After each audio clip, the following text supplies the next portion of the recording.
न बोललेलं ऐकावं, न लिहिलेलं वाचावं. युवराजांना नक्की काय म्हणायचं असेल? असं कसं कोड्यात बोलले ते? खरं तर आम्हाला नेहमी स्पष्टपणे सांगतात आणि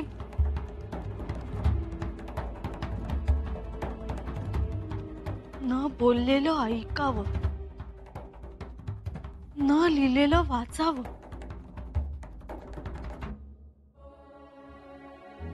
वहिनीसा, काय हो, कसला विचार करताय? नाही, काय नाही. अहो, आबासाहेबांच्या आदेशाप्रमाणे दादासाहेब परळी सज्जनगडावर गेले आणि आमचा जीव भांड्यात पडला. हो ना, आम्हालाही काळजी वाटत होती. 2 दिवस झोपलो नाही आम्ही. ही गोष्ट आली होती आमच्या लक्षात, पण आम्ही मुद्दामच काही बोललो नाही. आमच्या मनात एकच गोष्ट होती, दादासाहेबांकडून आबासाहेबांच्या आदेशाचा अवमान होऊ नये. नाही झाला बत्ताशीबाई. आबासाहेबांसाठी युवराज कशाची पर्वा करत नाही. पाय निघत नव्हता, पण तरीही गेले. युवराजांच्या मनाला शांती लाभावी आणि आम्ही लवकरात लवकर युवराजांसोबत रायगडावर जावं. एवढंच नाही वहिनीसा, रायगडावरील सर्व अतृप्त आत्मे शांत व्हावेत, त्यांच्या मनात बदल व्हावेत आणि आमच्या दादासाहेबांची योग्यता त्यांना समजावी. सगळे पेच सुटावेत, सगळं लखलखीत व्हावं, लख्ख ऊन पडावं. होईल, तुमच्या मनासारखं सगळं होईल. आणखीन एक काळजी आहे बत्ताशीबाई. युवराजांचा मुक्काम सज्जनगडावर असेपर्यंत त्यांचं मन दुखावेल असं काहीही घडू नये, एवढंच वाटतंय आम्हाला.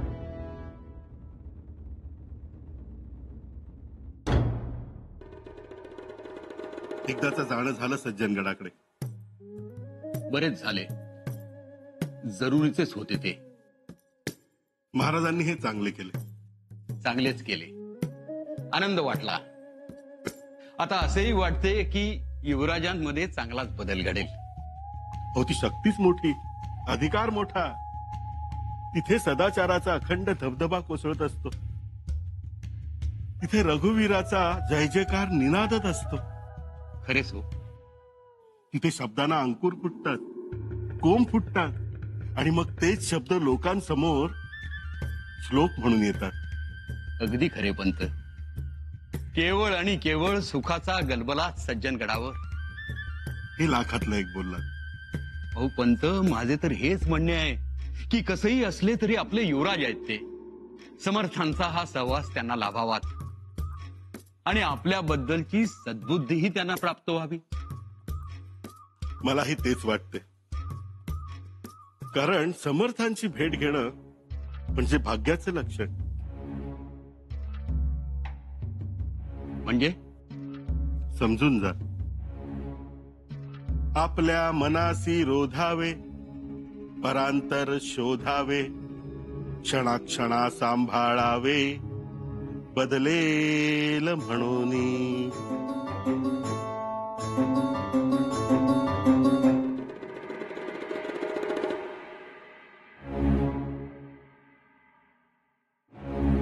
युवराज शंभूराजे.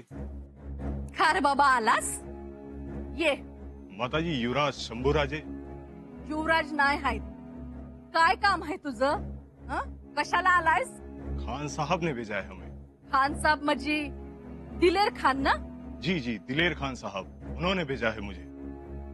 युवराज को ये खलीता देना है, बहुत जल्दी में. खलीता देना है? जी माताजी. जल्दी है? जी माताजी. त्या परास तो खलीता घाल चुलीत. क्या? खलीता पाठवतोय, खलीता. त्या मुर्द्याला म्हणावं, का बाबा हात धुवून लागलास माझ्या लेकराच्या माग? उठसूट खलीता पाठव, उठसूट माणूस पाठव. काय बापाची पेंड आहे का र? माताजी,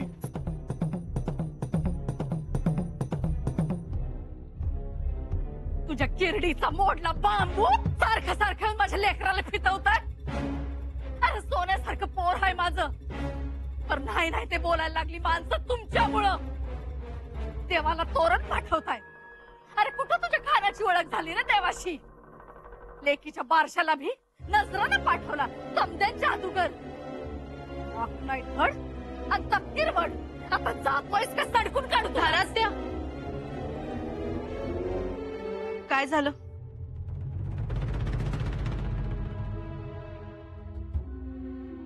दिलेर खान साहब ने खरीदा भेजा है युवराज के लिए. दिखाओ. ए हो मागा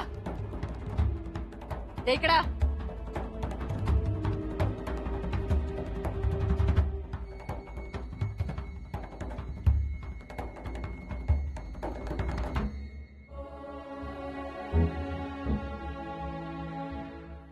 जंग बहादुर शहजादे शंभूराजे.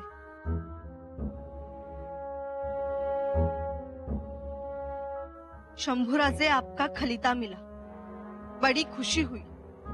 इरादों का पता चला. सोच समझ में आई. शुक्रिया.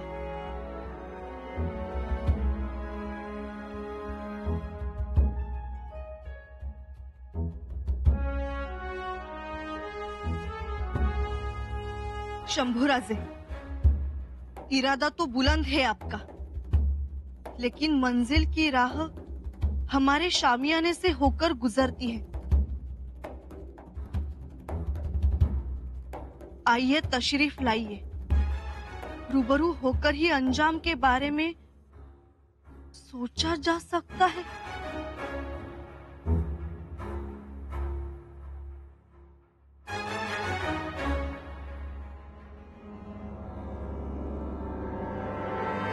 हुजूर, हुजूर, क्या बात है मुल्ला अहमद?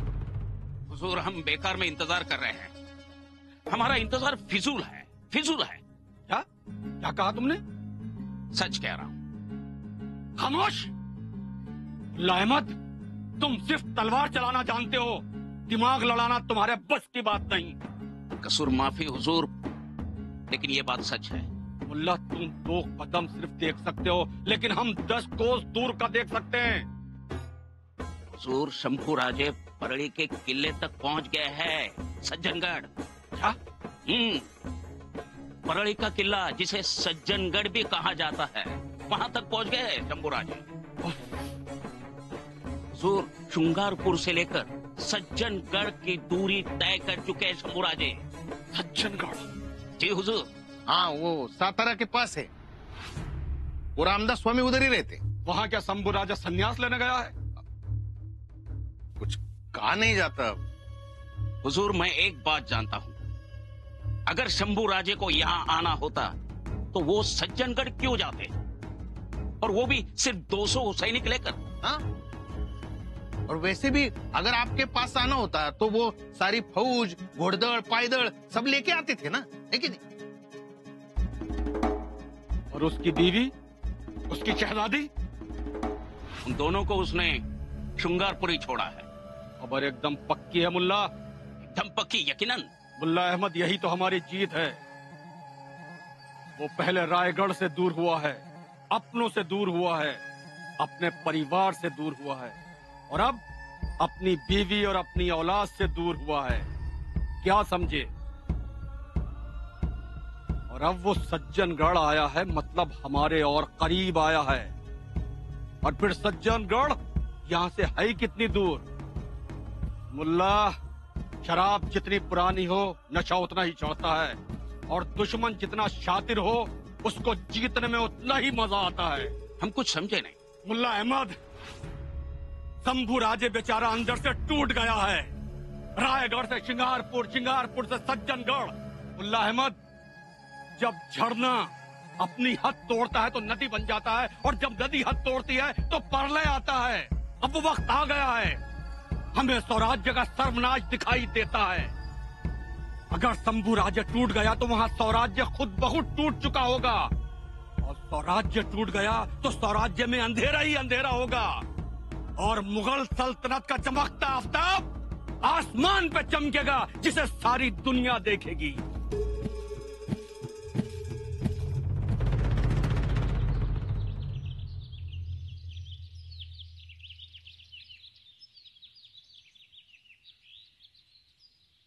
हंबीरराव, जी महाराज। शहजादा शाह आलम औरंगाबादला आलाय, त्याच्याशी सतत संपर्कात असा। जी महाराज, बैरजी नायकांकडून लवकरच आपल्याला खबरा यायला सुरुवात होईल। हंबीरराव, जी महाराज।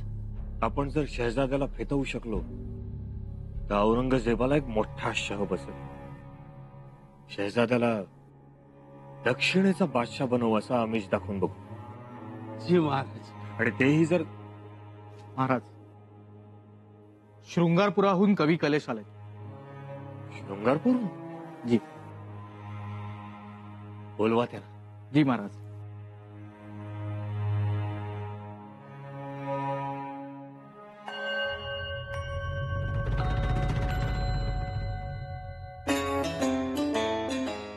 युवराज, खर तर महाराजांच्या भेटीसाठी आपण आसुसलेले होता आणि भेट झाली आमची।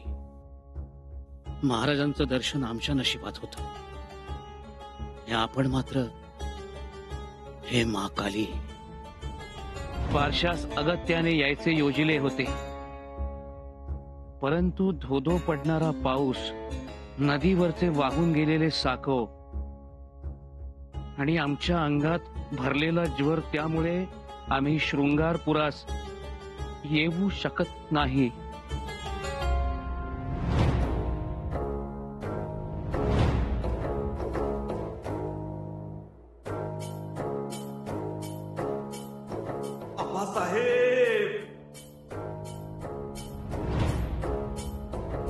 युवराज, रायगडावरून महाराज साहेबांचा खलिता घेऊन आलोय।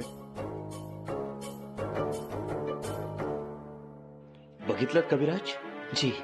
राणू अक्का, युवराजनी आबासाहेबांचा खलिता आलाय। आम्ही म्हणत होतो ना खलिता येणार म्हणून।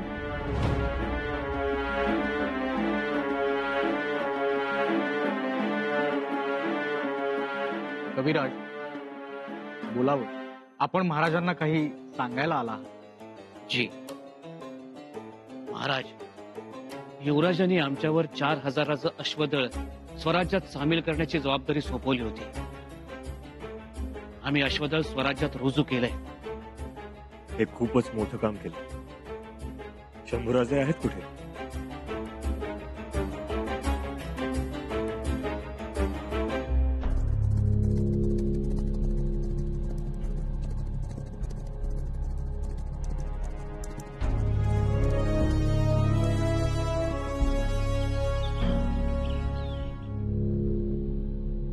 ज्योताजी, किल्लेदार जिजाजी काटकरांना निरोप गेला होता आम्ही येत असल्याचा?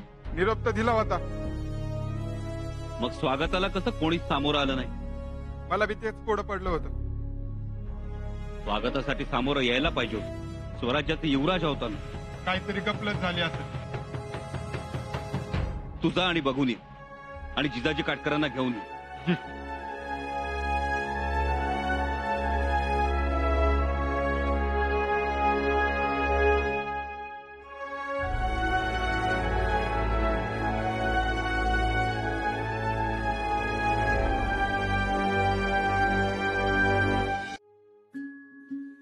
पण तुम्हाला ही गोष्ट कशी कळली की आम्ही किल्ल्यांना स्वातंत्र्याची किल्ली मानतो म्हणून?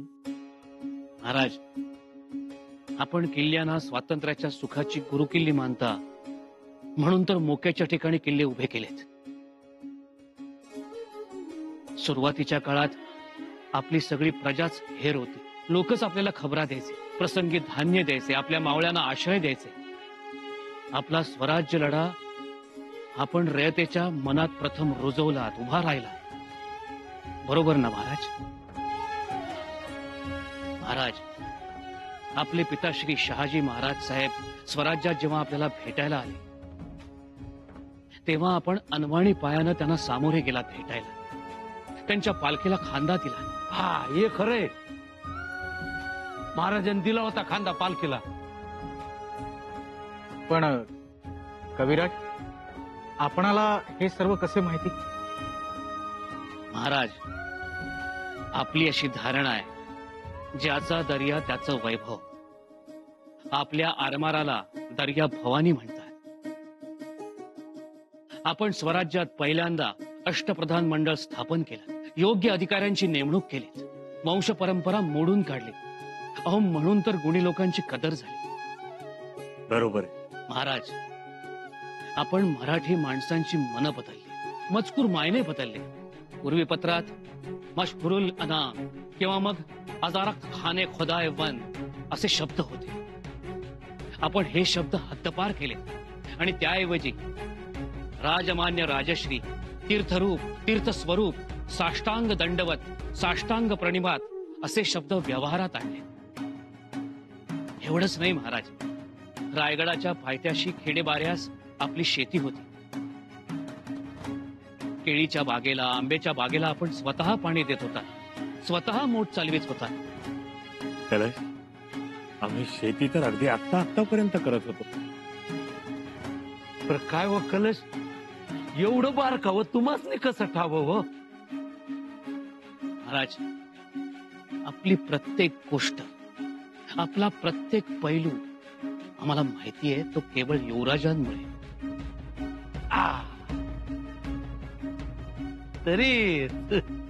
तरीच तुम्हाच नाही एवढी माहिती. महाराज, गेली 2 वर्ष आम्ही युवराजांसोबत सावलीसारखे आहोत. प्रातःकाळी उठल्यावर आपलाच विषय, मध्यान्हकाली आपलंच गुणगान, तर सायंकाली आपलीच चर्चा. आपण आपले आदर्श याशिवाय दुसरा कुठलाही विषय नाही युवराजांकडे बोलायला. महाराज, आपण युवराजांकरता देव आहात. तुम्ही सोडून त्यांच्याकडे दुसरा कुठलाही विषय नाही, फक्त तुमचाच अभिमान, सतत आपलीच आठवण.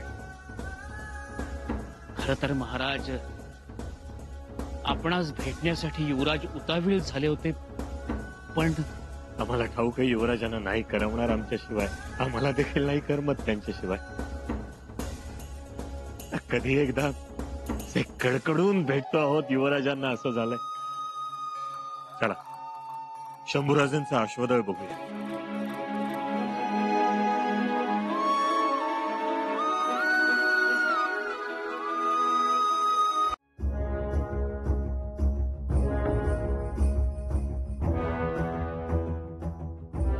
युवराज, किल्लेदार जिजाजी काटकर आणि समर्थ शिष्य दिवाकर गोसावी आले.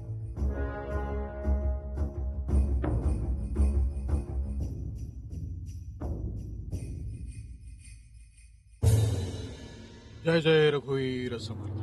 प्रणाम. युवराज, माफी असावी, आपल्या स्वागताला येळेवर येता आलं नाही. आपण आमच्या स्वागताला यावं अशी आमची अपेक्षाही नाही किल्लेदार, पण शिरस्ता आहेत. किल्लेदार गडकरी सामोरे आले नाहीत तर गडावर जाता येत नाही, शिस्तभंग ठरतो. गफलत झाली युवराज. ठीक, समर्थ शिष्य दिवाकर गोसाव्यांसमोर हा विषय नको, नंतर बोलू त्यावर. आणि तसंही आम्ही घाईत आहोत. पण आपण गडावर चालावं युवराज, आता इथं थांबू नये. त्यासाठीच तर आलो आहोत आम्ही. समर्थांची भेट घेणार आणि लगेच निघणार आम्ही. समर्थांची भेट? होय, परंतु गुरुदेव समर्थ गडावर नाही.